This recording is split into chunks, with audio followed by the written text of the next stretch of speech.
శ్రీ గణేశాయ నమ. శ్రీ సరస్వత్యై నమ. శ్రీ గురుభ్యో నమ. ప్రస్తావన. కిందటి అధ్యాయాల్లో సూచించినట్టు సద్గురు భక్తులను తన మహిమ చేత రక్షించటమే గాక అందులో భాగంగా బోధన కూడా అనుగ్రహించి ధర్మ మోక్షాన్ముఖులను చేస్తాడు. ఈ అధ్యాయాల్లో బోధ ప్రధానమైన లీలలను సిద్ధుడు వివరిస్తాడు. ఒక్కొక్కప్పుడు మానవులు పరస్పర విరుద్ధమైన ధర్మాల మధ్య చిక్కుతారు. 36, 37 అధ్యాయాల్లో విప్రుడు పరాన్నం స్వీకరించకపోవడం అనే ధర్మానికి, భర్త భార్యను తన రూపంగా తలచి సంతోషపెట్టాలన్న ధర్మానికి మధ్య చిక్కుతాడు.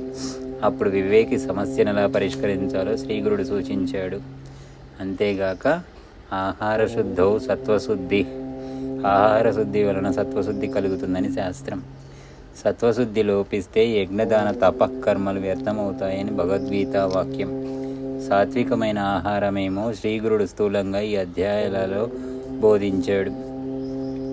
దీని వివరణ పూర్తి దత్తావతారమైన షిరిడీ సాయినాథుడు బోధించినది శ్రీ సాయి ప్రబోధామృతంలో చూడవచ్చు. ఆ వివరణ ఆర్షమని, సదాచారమని ధృవపరిచే అంశాలను శ్రీ స్వామి సమర్థ మాణిక్య ప్రభువు మొదలగున సద్గురువుల చరిత్రలో చూడవచ్చు. కథారంభం. నామధారకుడు సిద్ధయోగికి నమస్కరించి, స్వామి, అజ్ఞానం అనే గాఢ నిద్రలో మునిగి ఉన్న నాకు ఈ గురి చరిత్ర వినిపించి మేల్కొలిపారు. దయతో అటుపై వృత్తాంతం తెలిపి ఈ జ్ఞానాన్ని దృఢం చేయండి అని ప్రార్థించాడు. సిద్ధయోగి సంతోషించి ఇలా చెప్పసాగారు. నాయన, శ్రీ గురు లీలలు ఎన్నని చెప్పగలను. కొన్నిటిని మాత్రమే ఉదాహరిస్తాను, శ్రద్ధగా విను. గంధర్వపురంలో సత్యవంతుడనే ఒక పేద బ్రాహ్మణుడు భిక్షాన్నంతో తృప్తిగా జీవిస్తుండేవాడు. కానీ ఎవరింటికి భోజనానికి వెళ్ళేవాడు కాదు. అతడెంతో నిష్ఠతో వైదిక కర్మలని ఆచరిస్తూ తనకున్న దాంట్లోనే అతిథులను సేవిస్తుండేవాడు. ఆ కాలంలో శ్రీగురుని మహిమ వలన అతడికి ఆకర్షింపబడి వచ్చిన భక్తులెందరో బ్రాహ్మణ సమారాధనలు చేస్తుండేవారు. ఆ పేద బ్రాహ్మణుడు మాత్రం వెళ్ళేవాడు కాదు. ఒక సంవత్సరం మహాలయాల్లో ఒక శ్రీమంతుడు గ్రామస్తులందరినీ దంపత సహితంగా భోజనానికి ఆహ్వానించాడు. ఆ పేద బ్రాహ్మణుడు మాత్రం వెళ్ళడానికి ఒప్పుకోలేదు. అతని భార్యకు అటువంటి సమారాధనలకు వెళ్ళి భోజనము, దక్షిణలు, కొత్త వస్త్రాలు, దానము తీసుకొని సుఖంగా జీవించాలని ఉండేది. ఆమె ఎంత చెప్పినా అతడు ఎప్పటి వలె ఈసారి కూడా ఒప్పుకోలేదు. అతనితో తననొక్కదాన్నన్నా పంపమని, లేకపోతే అతనిని కూడా రమ్మని పట్టుబట్టింది. అతడు, నేను రాను, నీకంత ఆశ ఉంటే నువ్వు వెళ్ళవచ్చు అన్నాడు. అప్పుడు ఆమె ఆ శ్రీమంతునితో, నేను ఒక్కదాన్నైనా భోజనానికి రావచ్చా అని అడిగింది. అతడు దంపతులే రావాలన్నాడు. నిరాశ చెంది తన భర్తపై కోపంతో శ్రీగురుని వద్దకు వెళ్ళి తన బాధనంతా వెళ్ళబోసుకొని తన భర్త కూడా ఆ రోజు సమారాధనకు వెళ్ళేలా ఆదేశించమని కోరింది. అందుకు శ్రీ నృసింహ సరస్వతి నవ్వి ఆమె భర్తను పిలిపించి, ద్విజోత్తమ, నా మాట విని ఈ రోజుకు నీవు సమారాధనకు వెళ్ళు. భార్య యొక్క కోరిక తీర్చడం భక్త యొక్క ధర్మం అని హితం చెప్పారు. ఆ విప్రుడు, స్వామి, మీ ఆజ్ఞానుసారం నా నియమం విడిచి నేను సంతర్పణకు వెళతాను. గురువు ఆజ్ఞను ఉల్లంఘించకూడదు కదా అని చెప్పి ఆమెతో సమారాధనకు వెళ్ళాడు. ఆనాడు అతడి జీవితంలో మొదటిసారిగా ఒక సత్రం వద్ద వందలాది మంది బ్రాహ్మణుల పంక్తిన భోజనానికి కూర్చున్నాడు. అందరూ భోజనాలకు కూర్చోగానే ఆ దంపతులిద్దరికీ అక్కడ తమ విస్తళ్లలోనూ మరికొందరు విస్తళ్లలోనూ ఉన్న అన్నాన్ని ఒక కుక్క, పంది త్రాకి అపవిత్రం చేసినట్లు దర్శనమైంది. ఆమె ఆశ్చర్యపై పరికించి చూడగా నిజంగానే కుక్క దడిలోంచి దూరి వచ్చి అన్నప్రాసుని ముట్టుకున్నది. వెంటనే ఒకరు దాన్ని తరిమి వేసి వడ్డన కొనసాగిస్తున్నారు. అదే బ్రాహ్మణుని చూచి వెంటనే కోపంతో విస్తరి ముందు నుండి లేచి అందరితో ఆ విషయం చెప్పింది. ఆమె భర్త తలబాదుకొని, బుద్ధి లేని దానా, నీ వలన ఈరోజు నా కర్మ ఇలా కాలింది అని చెప్పింది. విస్తరి ముందు నుండి లేచిపోయాడు. అప్పుడు ఆమెను తీసుకొని శ్రీగురుని వద్దకు వెళ్ళాడు. ఆయన ఆమె కేసి చూస్తూ, ఏమమ్మా, పరాన్న సుఖం అనుభవించావా? నీ కోరిక నెరవేరిందా అని అడిగి నవ్వారు. ఆమె సిగ్గుతో తల వంచుకొని, స్వామి, నా బుద్ధిహీనత వలన మా వారికి కూడా ఈ కుక్క కూటికి బలవంతాన తీసుకుపోయాను. నా తప్పు ఎలాగైనా మీరే సవరించాలి అని వేడుకున్నది. ఆమె భర్త ఆమెను నిందించి తన వ్రతభంగమైనందుకు ఎంతగానో వాపోయాడు. అప్పుడు శ్రీగురుడు అతనిని ఊరడించి ఇలా చెప్పారు.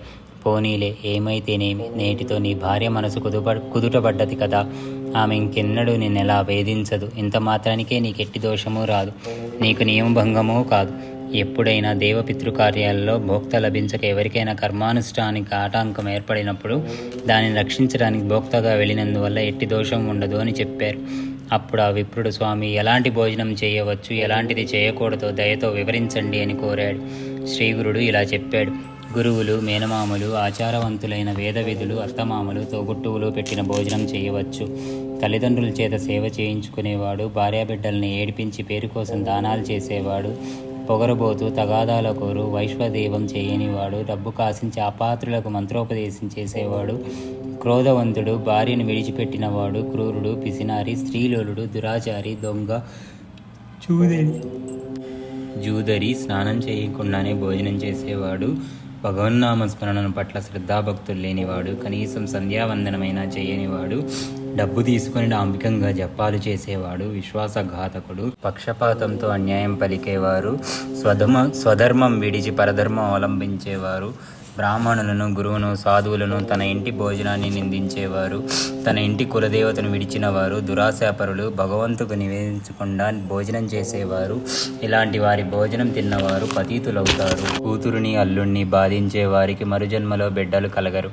కేవలం అద్వైతం చెప్పి దేవపూజ చేయనివాడు, పొట్టకూటి కోసం కపటంగా ప్రవర్తించేవాడు పెట్టిన భోజనం వలన మరుజన్మలో గుడ్డిదనం, అల్పాయుష్షు లేక చెవుడు కలుగుతాయి.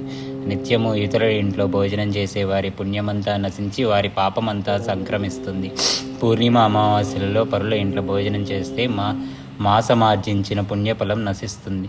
సాటి వారికి కర్మానుష్ఠానంలో లోపం తీర్చడానికి తప్ప ఇతరుల ఇంటికి భోజనానికి వెళ్ళకూడదు.